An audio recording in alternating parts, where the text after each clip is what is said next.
Mr. President of the General Assembly, Excellencies, ladies and gentlemen, welcome to the Summit of the Future.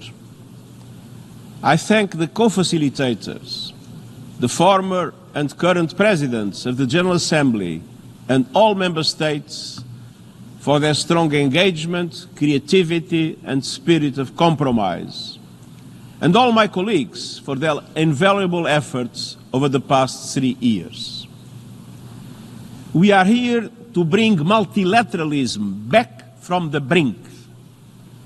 I called for this summit to consider deep reforms to make global institutions more legitimate, fair and effective based on the values of the UN Charter.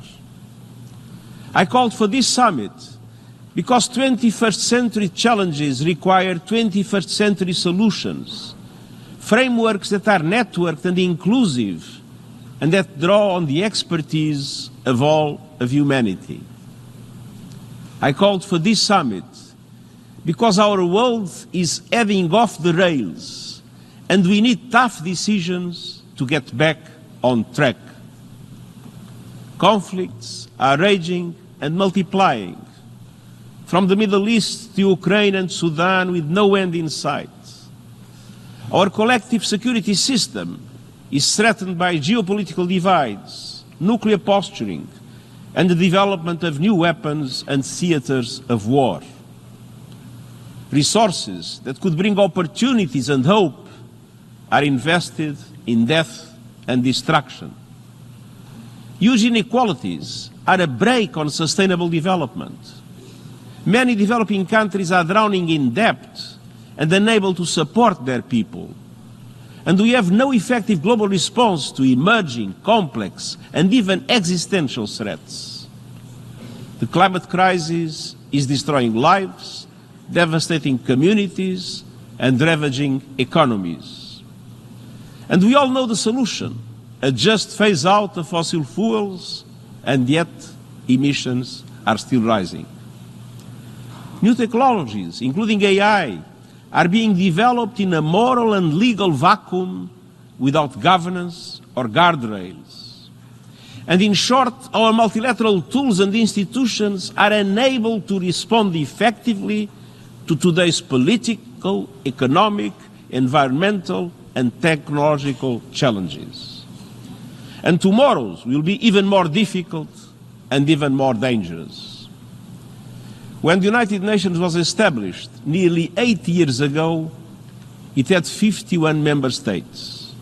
Today they are 193. The global economy was less than 1/12 of its current size. As a result, our peace and security tools and institutions and our global financial architecture reflect a bygone era.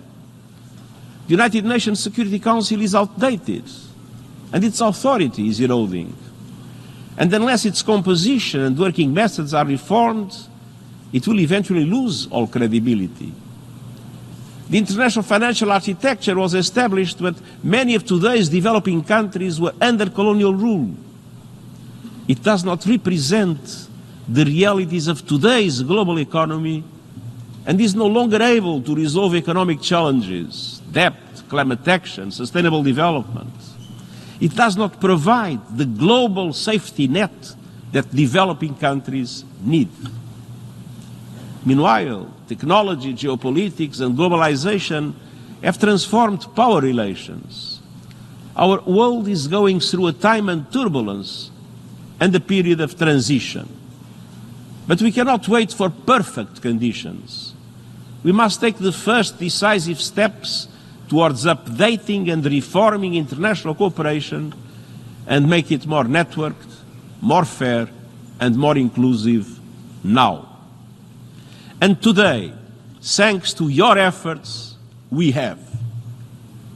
Excellencies, ladies and gentlemen, the Pact for the Future, the Global Digital Compact, and the Declaration on Future Generations open pathways to new possibilities and opportunities.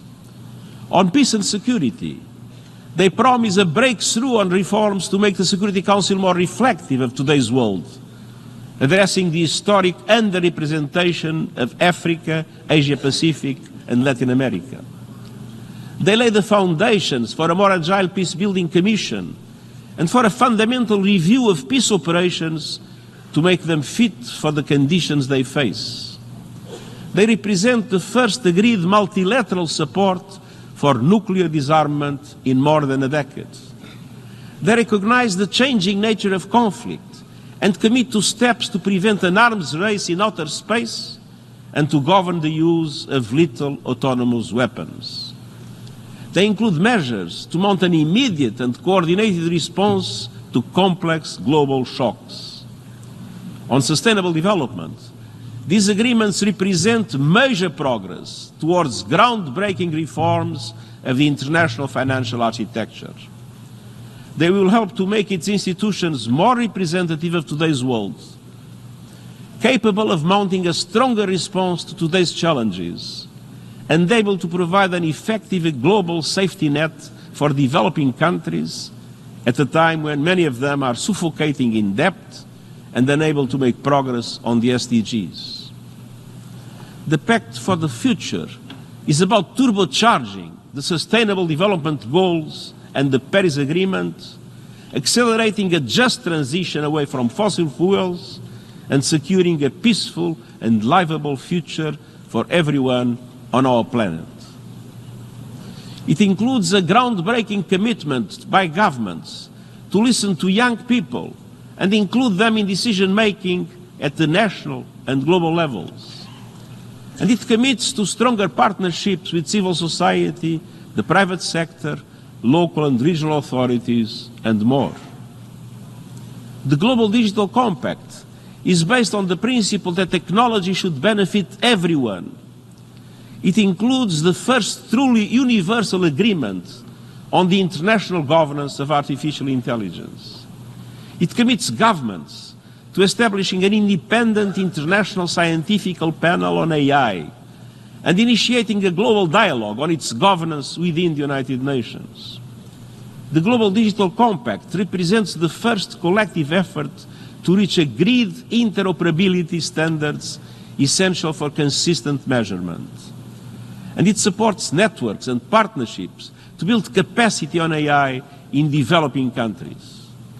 And the Declaration on Future Generations echoes the call of the United Nations Charter to save succeeding generations from the scourge of war, committing governments for the first time to taking the interest of our descendants into account in decisions we take today. Respect for human rights, cultural diversity, and gender equality are woven into all three agreements. In the face of a surge in misogyny and the rollback of women's reproductive rights, governments have explicitly committed to removing the legal, social and economic barriers that prevent women and girls from fulfilling their potential in every sphere.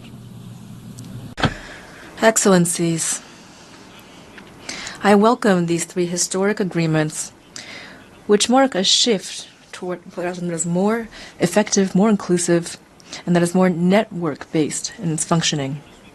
I fought for the ideas contained in these agreements since the very first day of my mandate, and I will be totally committed to their implementation until the very last day. We have unlocked the door. Now it is our common responsibility to walk through it. That requires not just agreement, but action. And today, I challenge you to take that action, to implement the Pact for the Future by prioritizing dialogue and negotiation, ending the wars that are tearing our world apart, and reforming the composition and working methods of the Security Council, to accelerate reforms of the international financial system, including at next year's conference on financing for development, to put humanity's best interests at the front and center of new technologies.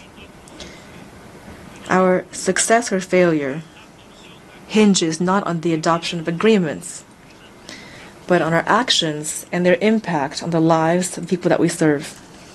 Excellencies, throughout my life, whether as an activist or at the United Nations, I have learned that people never agree on the past. To rebuild trust, we must start from the present and look toward the future.